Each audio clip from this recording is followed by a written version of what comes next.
Hello, everyone. Welcome to Florida's Fourth Estate. We are so happy that you are making the time to join us once again, because I'm assuming that this is not your first time. If it is your first time, strap in because we've got a rockin' show for you. This is going to be phenomenal. I'm your host, Ginger Gadsden. That's my co host, Matt Austin. We are so happy that you can join us because today's topic is something that the people of Florida know a little too much about. Florida is the lightning capital of North America, Yeah. I believe. We have more lightning strikes in Florida than any other place in the country. And we have an example of lightning striking twice in the same family. It's a story that is nuts. You've probably heard a little bit about it, but you're going to hear a little bit more about it today. That you are. We have these stories that we air, and then sometimes they just kind of go away. We never get to actually meet the people. We heard about these two baseball fans who got hit, and then we got to see them on our TV, and we're like, we want to hear more from these two. So we have Ashley and John Moberg joining us all the way from Chicago right now. Look at them. Look at them. These are Nothing happened to these two. This What are looks we like a talking normal about? Thursday for these two. I'm very impressed. I'm a dad with daughters, so the fact that they were hanging out and going to a baseball game together is like, I'm already in love with this story. So, first off, so glad you guys are doing well. So glad you're able to join us for our podcast. Ashley, I guess you can start. Can you tell us how this all happened, how it all came to be? Yeah, I actually remained conscious during the whole thing, so I remember it. My dad was knocked unconscious, so he doesn't have all the details. We were walking out of the Steinbrenner Field after the Yankees spring training game, and we were parked in the Raymond James Stadium. So we were walking to our car, and we paused briefly for my dad to get the remote clicker to try to find out where our car was, and I had bent down to fix my shoe. And then all of a sudden there was a bright flash and the loudest boom I've ever heard in my life. And I saw my dad flying through the air. I was flying through the air. I saw him hit his head on the ground. And then my ears were ringing. I landed on the ground. And because my dad was unconscious and not moving, not speaking, I had thought he was dead for about 10 seconds there while I was just trying to steady my breathing, figure out whether or not I was dying. And finally, my dad started calling out to me for help. He didn't know that I was hurt as well. And I just started screaming out to anybody to help us. I was paralyzed in my right arm and my left leg, so I had a hard time moving. But once I realized no one could hear me, I pushed myself up and crawled closer to my dad, where I was able to try to wave down some cars, which of course didn't see us. And luckily for us, a bystander had walked past. His name was Paulie, and he stopped and called 911. And he was the bright light and everything that was happening. He kept the crowds away from us. He waited with us until we were loaded into the ambulances and on the way to Tampa General. So he was really amazing. Even after the police came, the police said you could go, and he insisted on staying with us until both of us were in an ambulance on our way. Oh, Paulie sounds like a sweet I man. want to meet Paul. It was a torrential rainpour that he was doing this in. So yes, he was a real prince. I was going to ask you what kind of weather you were seeing because, you were at Steinbrenner Field and everything had just wrapped up. Had it been raining on you and did you see any lightning in the area while you were at the game? Because they would have stopped it. So tell me a little bit about what was going on that day. Well, the storm was scheduled to roll through, so we all had an idea that the game was going to end early.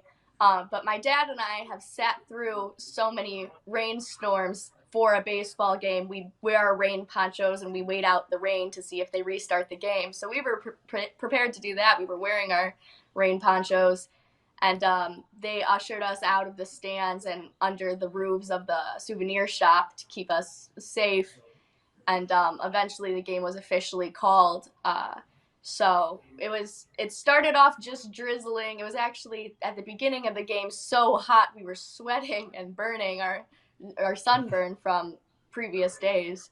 And it's just started drizzling, and we hadn't seen any any lightning very close to us when we decided to make our way to our car. We heard some thunder and saw the lightning in the distance, but nothing so close.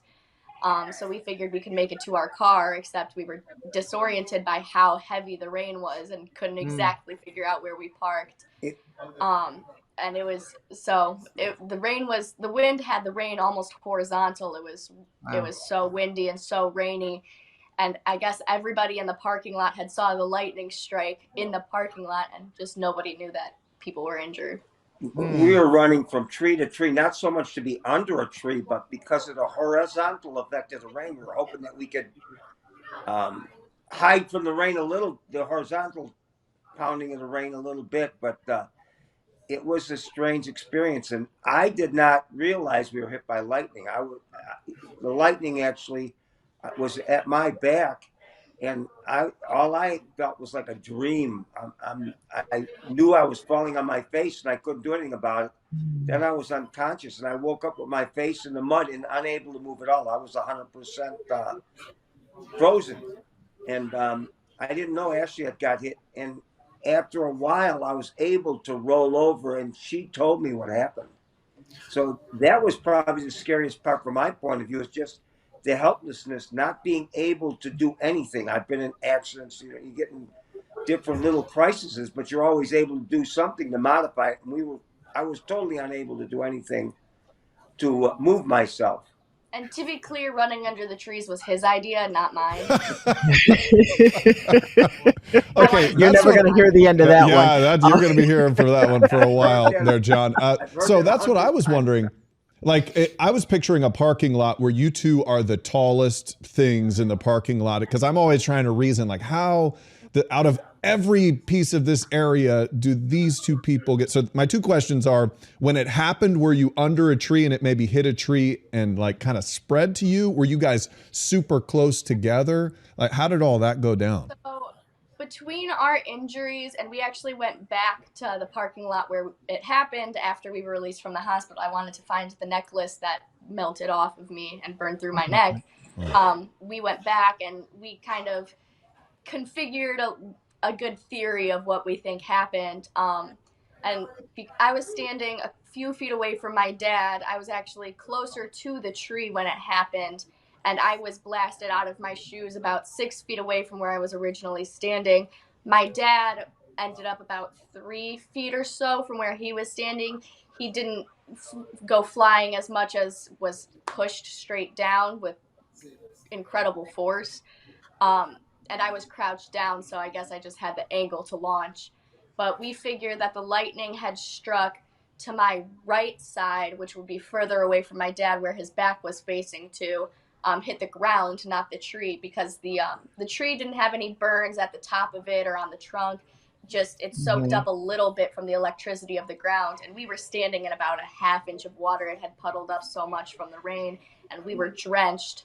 So we were just very conductive at the time. The paramedics actually said that what saved us is the rubber soles. I had boat shoes on, and she had gym shoes on. And they said that's what saved us from the experience. We Wow. had figured it was a ground current strike where it soaks up from your feet and the electricity goes through your body and comes out the top, which is why we would have been pushed up off of the ground. Everything is random too. Like she had the metal on her melt, and I got random burns on my ankles, my calf, my thighs.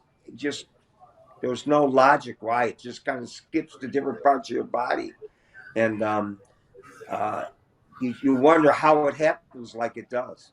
So you're Because you telling didn't take a direct hit, because I feel like people who would have taken a direct hit wouldn't be here speaking to us now. You just were in proximity Yes, so and got the effect and the damage from that.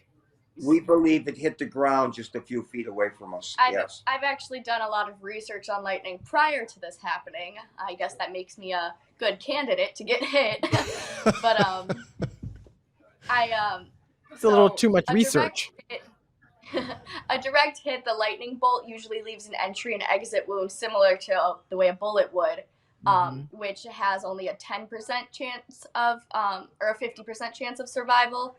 And a ground current strike depending on your size, the bigger you are, the more likely you are to have serious injuries or to die.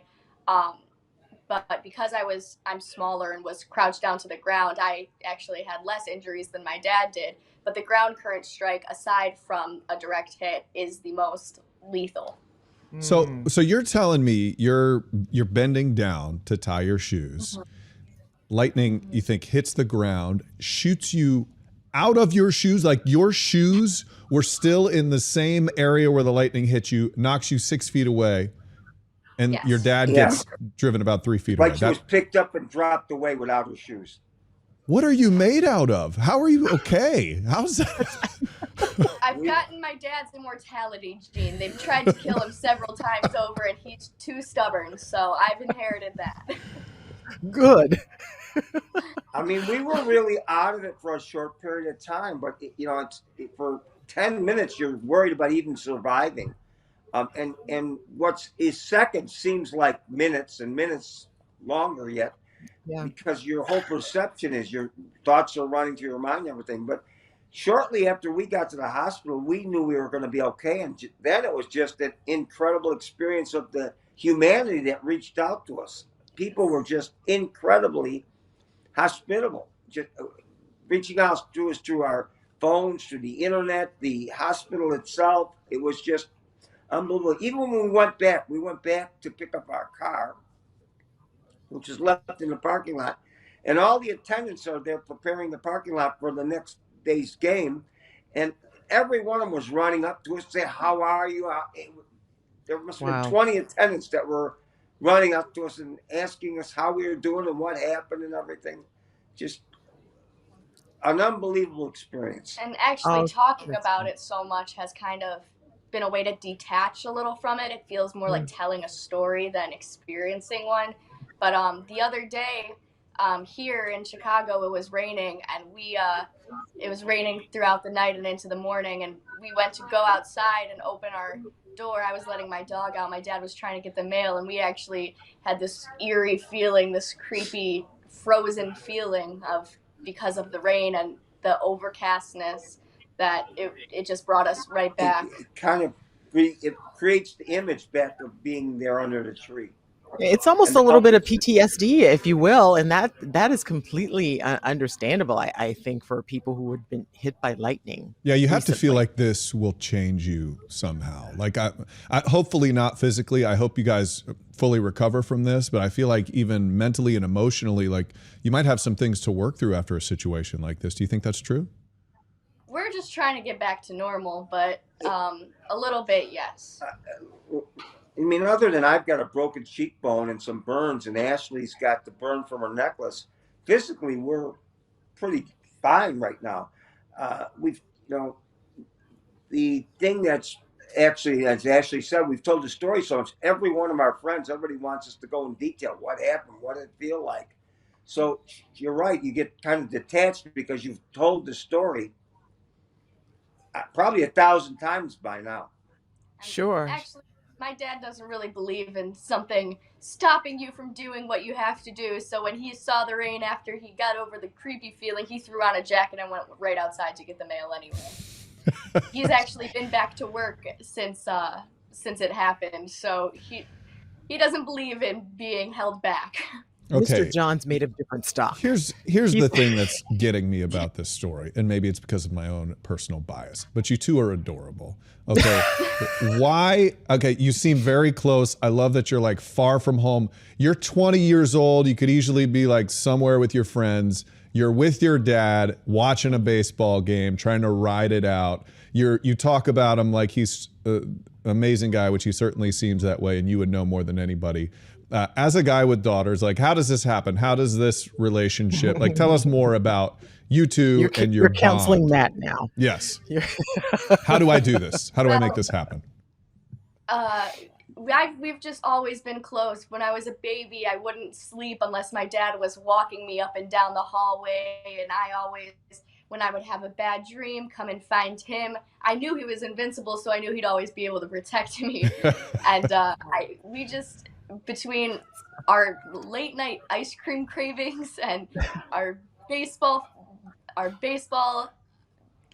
ideation and everything like that. We're very close and we're Oh. very similar. We have a love for books that no one else in our family really shares. So we're as close as can be. Unfortunately, that let me follow him when he said he knew where the car was. But so Followed for you all under the that daughters tree, out John. there, She followed you for under a all the tree in a daughters lightning out storm. there, your dad doesn't know where the car is. Lead Oh him. my I'm gosh. taking a beating. I think No. the lead up to this is she became a Yankee fan obviously because of me, and I did because of my father. I actually was 5 years old before I realized I didn't live in New York. And she followed in there. And after the strike ended, she asked me, "Can we go to a spring training game?" So it was kind of impromptu. I said, "Yeah, we could try to do that."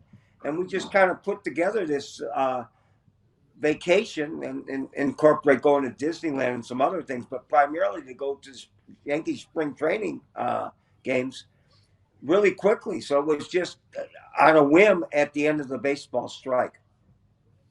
Wow, that I guess it's only fitting that you two shared this experience together because you share so many other things. I do have to ask you though, when you have a broken jaw and you got a little shiner going on, Ashley, you got burned, your necklace melted off your neck. Do you still have like scars from that? It's kind of like a scab right now. Like almost as if like a cat scratched you and it just scabbed over. Yeah. Um, but it's healing. They gave me a prescription burn cream in the hospital Hmm. that I've been using on it to help it heal. They said there is likely going to be a tiny scar, which I'm going to adorn with a lightning bolt tattoo. I And my was gonna dad's say you phone. both should get tattoos together. Dad's not going to support. I'm I can tell trying. you, Dad is not going to support daughter getting a tattoo. I would guess No, that. I'm opposed to that, but she's a big girl now, so it's a little harder to Not much restrain you can her. do. Yeah, I I've know. got 15 already, so it's a little late for that. She didn't start getting those till she was 18, though. Believe me, that was it was recent. Okay. I Oh feel you, my Dad. gosh. I feel I you with do. that. Okay. So another question I was just going to ask because Ashley, you said something about you were studying lightning before. What? Why was it that you were studying lightning? I honestly, I was just kind of interested in it. I've always actually loved thunderstorms. I would sit by the window and read during them, or they were always just calming for me. I would play thunderstorm noises to fall asleep if I had trouble. I've just always loved them, so I was curious about lightning. And when it came up, and when I was in high school, an AP physics project, it came up that it was a topic I was able to do some research on, and I did that, and it turns out that there's only theories about why lightning strikes happen and what causes them that nobody knows for sure. Well, if you're ever interested in some lightning research, there's a place in Florida. It's in Stark, Florida. UF researchers, I once did a story. They actually wait for a thunderstorm to go over in the summer in Stark. They shoot a rocket up with copper wire attached to it, and they can actually trigger lightning. So the lightning comes down, and then they study the strike in all these Wow. different ways. So just throwing that out there, a little Florida tie, we get so much lightning that they can trigger it with a rocket. What do they believe the Florida gets so many lightning strikes? What do they have a reason for that? Well, in the summertime, Geographically or something?